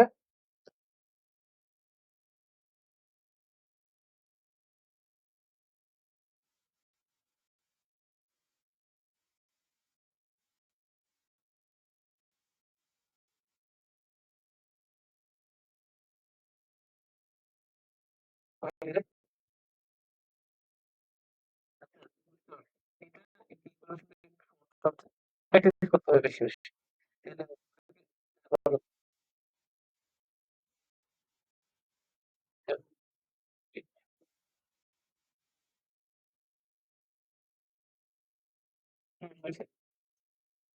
ঠিক আছে, এটা আসল কথা। ঠিক আছে সবাই? তো এটা একটু ক্যালকুলেশন করবা। এটা এখন দেখো, মজার ব্যাপার হচ্ছে এই সবকিছু ক্যালকুলেটরে করা যায়। ঠিক আছে? এত কিছু যে করলাম না, ক্যালকুলেটর দিয়ে করতে পারবা। বুঝতে পারছো? তো আমি কি এখন ক্যালকুলেটর দিয়ে কিভাবে করি? তাহলে এখন আরো কয়েকটা আছে। এটা করো 1 minus 1 by 1 minus 1 by 1 minus 1 by,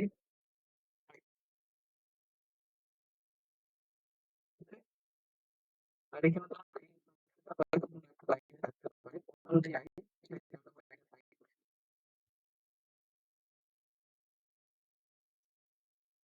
এটাকে আন্দোলন করে প্রকাশ করতে হবে। অর্থাৎ এ প্লাস আই বি আকারে প্রকাশ করতে হবে।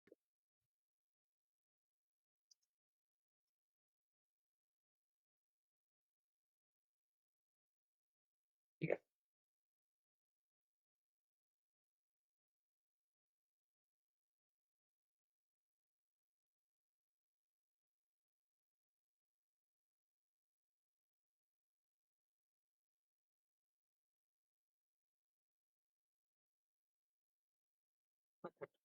এটা আমি করে দেখি। এটা তোমাদের জন্য একটু কঠিন হয়ে যাবে।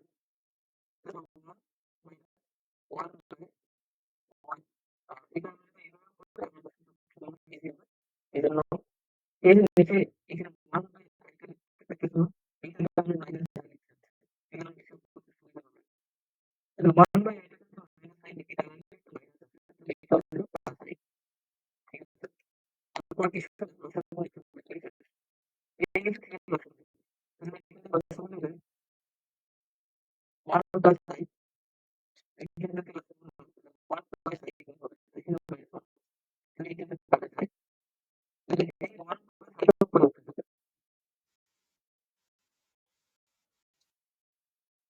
না, এটা কেন? এটা হচ্ছে আমি এটা যোগ করে দেব। 1 মাইনাস 1 বাই আই, তারপরে এটা কি হবে? মাইনাস 1। এটা হবে মাইনাস 1 বাই আই এটাকে আবার মাইনাস হয়ে যাবে। সরি, 1 বাই আই এটাকে মাইনাস লিখতে হবে। তাহলে আই আর এটা হবে শুধু আই। এটা তো হবে না। ক্যালকুলেশন বুঝছো? কি হইছে? অঙ্ক করার টাইম হবে না। ক্যালকুলেশন বুঝছো তো নাকি? প্রথম লাইনের বুঝে অনেক কাজ আমি অনেক করে দেখছি। আচ্ছা ঠিক আছে। এটা একটা গেল। আরেকটা অঙ্ক আছে এখনো। এটা হচ্ছে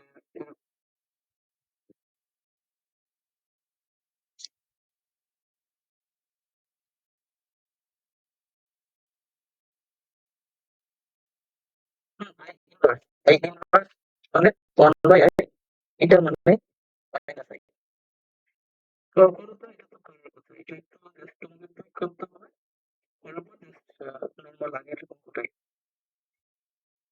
এইভাবে এটা করার চেষ্টা করো। 1 আই ইনভার্স থেকে তুমি 1 বাই আই করো। উত্তরে তুমি minus I. Basically I inverse থাকলে তুমি মাইনাস আই করতে হবে। এটা যদি আই ইনভার্স থাকে মানে মাইনাস আই। এটা তো টাইম লাগতেছে না। এটা অ্যান্সার তো তুমি বের করে আসতে পারো। ওটা তো কি হবে? হ্যাঁ, কি হবে? হ্যাঁ, 0 হবে। আই এগুলো তো আই ইনভার্স থেকে মাইনাস আই। তাহলে নিচে কি আসবে দেখো তো, উপরে তো 0 চলে আসলো। ঠিক আছে? তো এরকম টাইপের ম্যাথ এমসিকিউ তে দিয়ে দিতে পারে। তো তখন একটু টাইম লাগবে পড়ার। এখন তুমি যদি এভাবে পড়া এটা 1 বাই আই দাও, ঠিক আছে? ওরা যাবে সমস্যা নাই। আই তারপর কি দিতে হবে? না, এটা একটু করতাম। এটা তুমি জানো না? আরে তারপর কি করতে হয়? এখানে হ্যান ত্যান করতে আরো মেলা কিছু করতে হয় তো আনসার ছিল। তাই জন্য ওখান থেকে বলে দিচ্ছি। এইসব ছোট ছোট বিষয় ঠিক আছে। এই অঙ্ক বইতে ছিল, এটা অঙ্ক হচ্ছে তারিখে ছিল।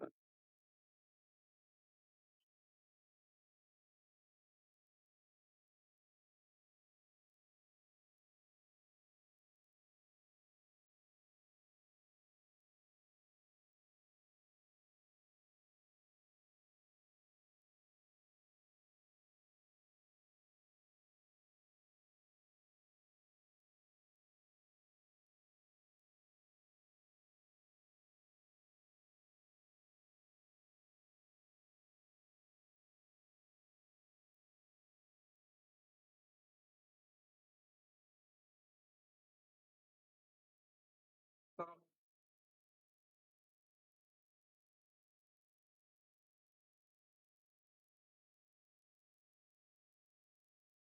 আচ্ছা, এটা করতে গেলে এটাকে কি করবা? এ প্লাস আইডি আকারে প্রকাশ করবা। করে আমাকে একটা ছবি করতে দিবা।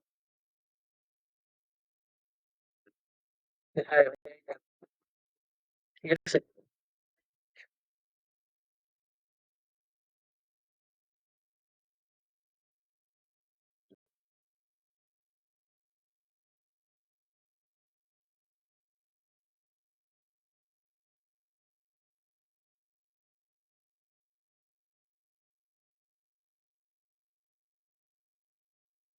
এটা কিভাবে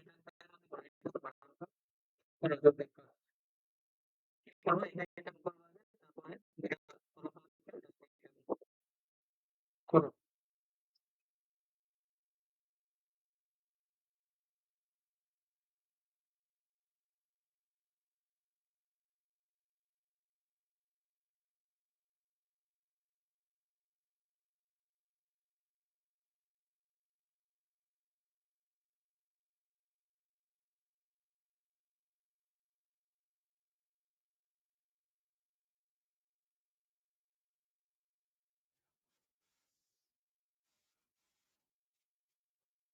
ওয়ান প্লাস এক্স করো।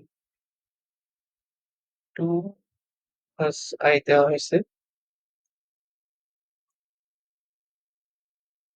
Plus i into five plus three i two eight plus five i. হ্যাঁ, ঠিক আছে। তুমি কি ক্যালকুলেটর দিয়ে করছো? ঠিক আছে।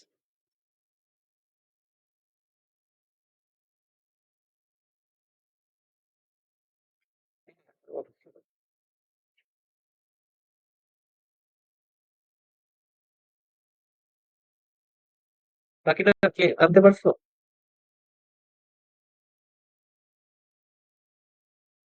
এটা আচ্ছা, আচ্ছা, তোমার কি আর কি।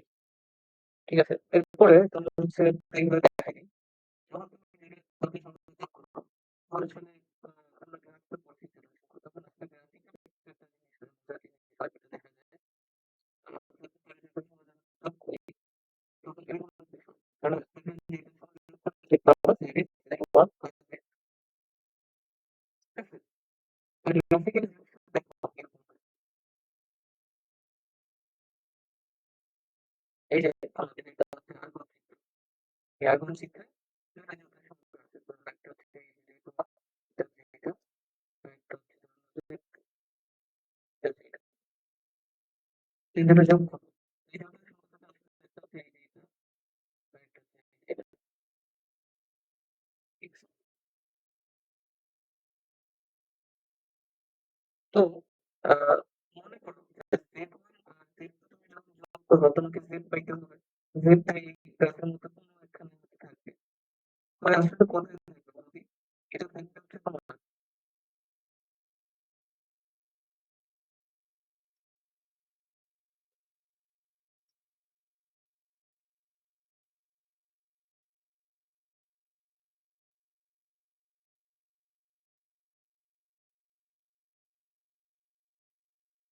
এইখানে। মানে আমার চিত্রটা একটু ইয়ে হয়ে গেল। এটা যদি ইয়ে করলেই তো আমরা এই কথা নিয়ে করি তাহলে তোমরা এখানে মানে এটা তুমি কোথায় এখানে না, এটা তোমার এটা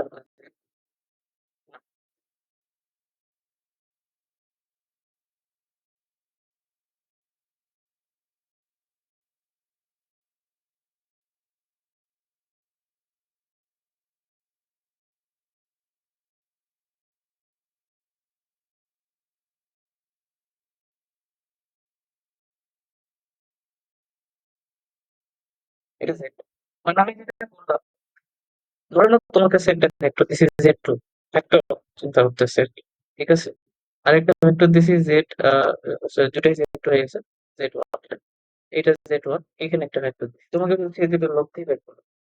তো তোমার কি করতে হবে?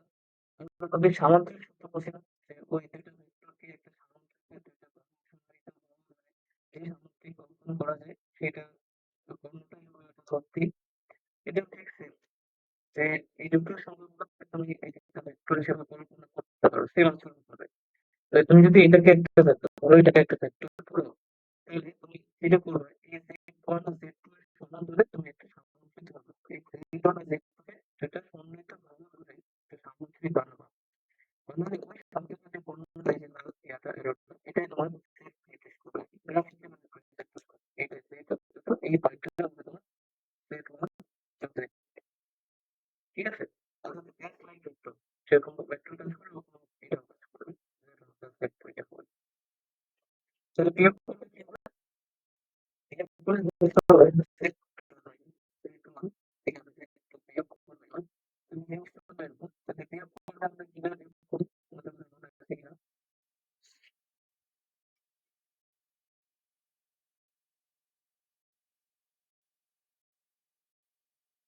এটা হচ্ছে যে একটু ভালো, আর এটার আমি ধরলাম জেড ওয়ান,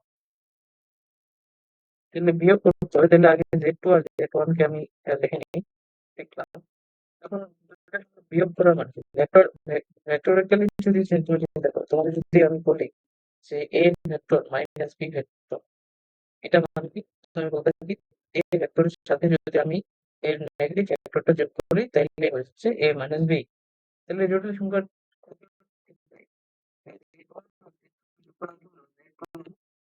মাইনাস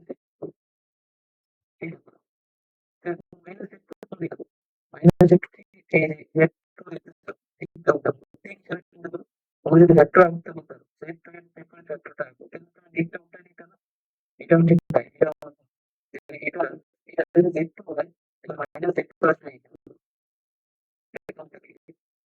এটা হবে তোমার মাইনাস এরপর মাইনাস জিরো এটা যোগ করতে জানি কি করবে, সামুদ্রিক ভেক্টর ওই সামুদ্রিকের ইয়াটা হবে কোনটা কোনটা হবে আর এই দুটো বের করতে হবে। এখন এটা তুললে কি হবে, এখন এখান থেকে সামুদ্রিক এখান থেকে তাহলে এটা অন্যটা নেই, তাহলে এইটাই হচ্ছে তোমার বিয়োগ নির্দেশ করবে, তাহলে গ্রাফিক্যালি জিনিসগুলো এরকম হয়, ঠিক আছে?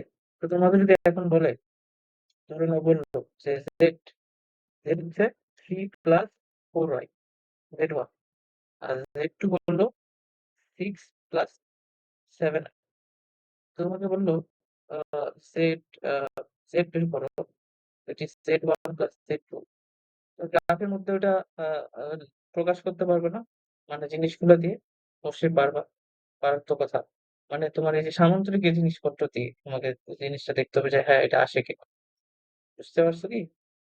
এটা তো এটা হচ্ছে তোমাদের প্র্যাকটিক্যালে দিবে, এবার যে প্র্যাকটিক্যালে তোমার যে দুটো সংখ্যা দুটো সংখ্যা যোগ করে ওটা গ্রাফে প্রকাশ করে, দুটো দুটো সংখ্যা বিয়োগ করে গ্রাফে প্রকাশ করে, এটা প্র্যাকটিক্যালে আসতে পারে, এই জন্য দেখাই দিলাম।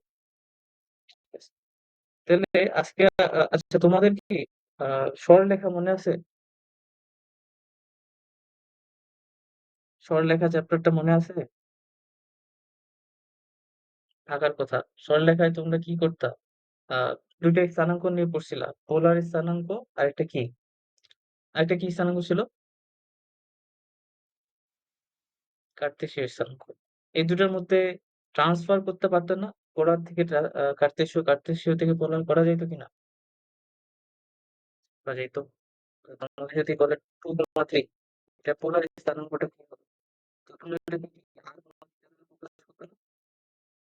বের করতাম অর্থাৎ একটা ভ্যালু থাকতো আর আরেকটা হচ্ছে কি ওটাকে তুমি মডুলাস বলতা আর থিটাটা কোণ বলতা। তো এখন আমাদের এই জটিল সংখ্যাটা তুমি তো দেখতে পাচ্ছ জটিল সংখ্যাটা অনেকটা স্থানাঙ্ক ব্যবস্থার মধ্যে কাজ করতেছে। ওর বাস্তব পার্টটা হচ্ছে এক্স স্থানাঙ্কের মতো আর অবাস্তব পার্টটা হচ্ছে ওয়াই স্থানাঙ্কের মতো। তার মানে এইটার মতো এটাতে ওই জিনিসগুলা থাকার কথা, তাই না? অবশ্যই থাকার কথা। তো এখন আমরা এটা দেখবো আরকি যে একটা জটিল সংখ্যাকে আমরা যেটা বললাম যে পোলার রূপ থাকে অর্থাৎ আমরা পোলার আকারে প্রকাশ করতে পারি। ওইটা আমরা পরের দিন শিখবো বোধহয়। হ্যাঁ, পরের দিনই শিখবো। তোমাদের হচ্ছে একটা কাজ হলো তোমরা এই যে কি বলে সূত্রগুলো আছে না? আচ্ছা আমি সূত্রগুলো লিখে কারণ এরপরের দিন আমার এগুলা আ যাতে পড়ে যেতে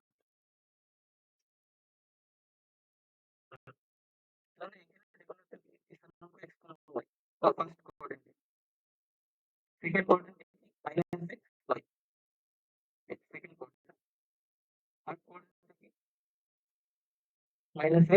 -y ফোর্থ কোঅর্ডিনেটটা কি হয় x y হয় ফোর্থ কোঅর্ডিনেট। তো এগুলো তো আমরা ইয়া করলাম কার্টেসিয়ান সব লিখছে পোলারে লিখতে হবে। তো পোলারের জন্য আর কিভাবে বের করে সূত্রটা কি?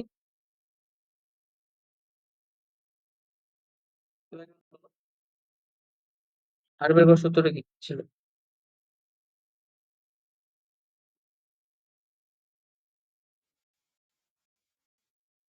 হ্যাঁ, এটাই তাহলে x square plus y square সবার জন্য এটা ছিল না? সবার জন্য। যেকোনো কোয়াড্রেন্টেই হোক। মডুলাসটা ছিল x square root over x square plus y square. কোনটা সবার জন্য একটু ডিফারেন্ট। ফার্স্ট কোয়াড্রেন্টের জন্য একটা, সেকেন্ড কোয়াড্রেন্টের জন্য একটা। কোনগুলো সূত্রগুলো মনে আছে? তোমার ফার্স্ট কোয়াড্রেন্টে তুমি সূত্র ফার্স্ট কোয়াড্রেন্টে কোণ বের করতেছে। তো থিটা ইকুয়াল টু কি হবে? tan inverse y by x শুধু y বাই x দিলে হচ্ছে। সেকেন্ড কোয়াড্রেন্টের জন্য সূত্রটা কি ছিল? থিটা ইকুয়াল টু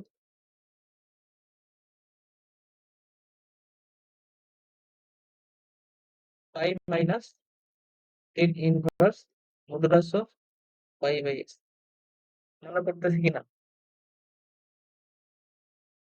কিরে স্বর্গ ঠিক আছে। থার্ড কোয়াড্রেন্টের জন্য সূত্রটা কি ছিল? থিটা ইকুয়াল টু আসলে ২ টা সূত্র তোমাদেরকে ২ টা সূত্র পড়াইছে কিনা জানি না। একটা ছিল pi plus tan inverse y by x modulus নিতে হবে এটাতে। কারণ এই যে মাইনাস চিহ্ন থাকতেছে। আর আরেকটা ছিল মাইনাস সরি হ্যাঁ ঠিকই তো আছে। Minus tan inverse y by x এইটাও সূত্র যেকোনো একটা। আর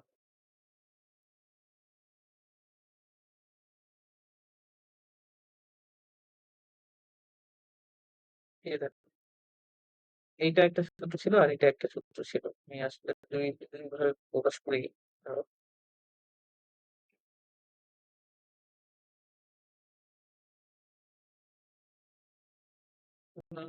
কখন কোন প্রাইস করতে হবে।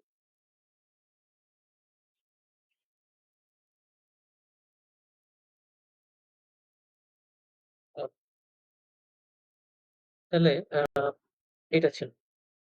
তুমি আমাকে বলো যে এইটা কখন ইউজ করবো আর এটা কখন ইউজ করবো? Pi plus tan inverse y by x এটা কখন ইউজ করতে? তারপরে জন্য pi minus pi plus tan inverse y by x এটা কখন ইউজ করতে? প্রথম এটা কোঅর্ডিনেটের জন্য কোনো অসুবিধা নেই। থার্ড এবং ফোর্থ কোয়াড্রেন্টে আসলে আমাদের একটু ভেজাল লাগতো। তো এটা বোধহয় আমি আলোচনা করেছিলাম। যাই হোক, এইটা যদি তোমার ফোনের রেঞ্জটা 0 থেকে থিটা 2 পাই যাচ্ছে এতটুকু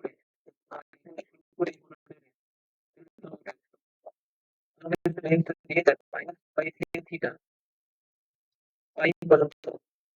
এখান থেকে এখান থেকে এতটুকু এটাও তোমার কিন্তু আমরা এদিক দিয়ে শুরু করি।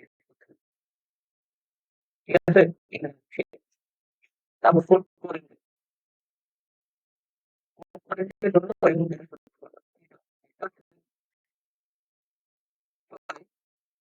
সরি এটা 2 pi order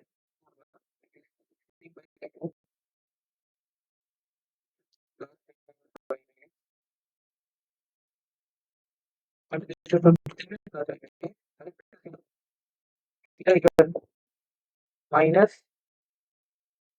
ten inverse y এটা যদি এটা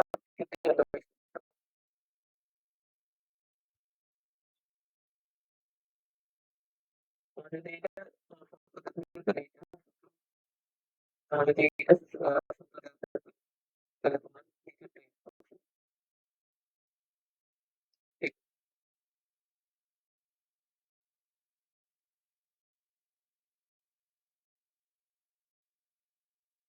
ঠিক আছে তো? তাহলে তোমাদের কাজ হচ্ছে এই যে অধ্যায় এটা বোধহয় 3.1 3.2 বোধহয় যাই হোক 3.2 এর এই যে অঙ্কগুলো ছিল পোলার থেকে কার্টেসীয় কার্টেসীয় থেকে পোলার আর এই যে সূত্রগুলা যেগুলা আমি লিখলাম ঠিক আছে এগুলা একটু রিভিউ করবা ঠিক আছে আমি কিন্তু আর এগুলা আলোচনা করবো না, যে এগুলো কিভাবে আসলো এই সূত্রগুলা ঠিক আছে আমি জাস্ট সূত্রগুলো ইউজ করবো ঠিক আছে এইটুকুই কারণ এরপর দিন আমার এগুলো নিয়ে কাজ করতে হবে ঠিক আছে? এইটুকু তো তোমাদের ইয়া নেই মানে তুমি টোটাল সংখ্যায় আসছো টোটাল সংখ্যা আসলে তোমাকে যেটা হয় এখানে তোমাকে ফোর্থ কোয়াড্রেন্ট বা থার্ড কোয়াড্রেন্টের জন্য কনফিউশন হলো না কোনটা সত্যি রেঞ্জ কোনটা দিলে কোনটা এখানে যেটা হচ্ছে টোটাল সংখ্যার ক্ষেত্রে তোমার রেঞ্জটা তোমাকে বলে দেবে না তোমাকে অটোমেটিকলি ধরে নিতে হবে নিচেরটা অর্থাৎ তোমার রেঞ্জ -5 থেকে -5 থেকে থিটা পাই এটা তোমার রেঞ্জ ছোট সংখ্যাটা এই রেঞ্জটাই মানে বাই ডিফল্ট অর্থাৎ তোমার রেঞ্জটা হচ্ছে এখান থেকে স্টার্ট করে এই যে ঘুরতেছে ঘুরতেছে ঘুরতেছে এইখান থেকে শেষ এতটুকুর মধ্যে তুমি করবা আচ্ছা তোমার যে কোনগুলো নিতে হবে এতটুকুর মধ্যেই নিতে হবে এর চেয়ে কম এর চেয়ে বেশি তুমি নিতে পারবে না। আরেকটু যাবো এই যে এতটুকু থেকে এতটুকু কম অর্থাৎ মাইনাস ধরে নিলাম এটা কি আর তোমার এতটুকু থেকে এতটুকু চিন্তা করো এতটুকু থেকে এতটুকু থেকে এটুকু বুঝতে পারছো?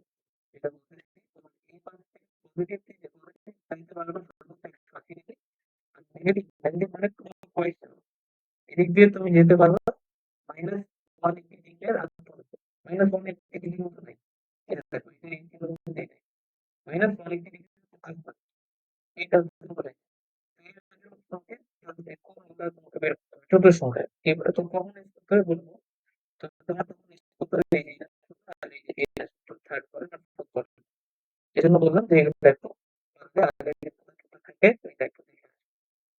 ঠিক আছে আজকে এখান থেকে তোমরা চাইলে তোমার বইয়ে ১ আর ২ মানে ইসি আমাদের বইয়ের ১ আর ২ নম্বর যে ম্যাথটা আছে ওগুলো করতে পারো মানে ইয়াতে অনুশীলনী ১-২ ঠিক আছে এখান থেকে আর কোনো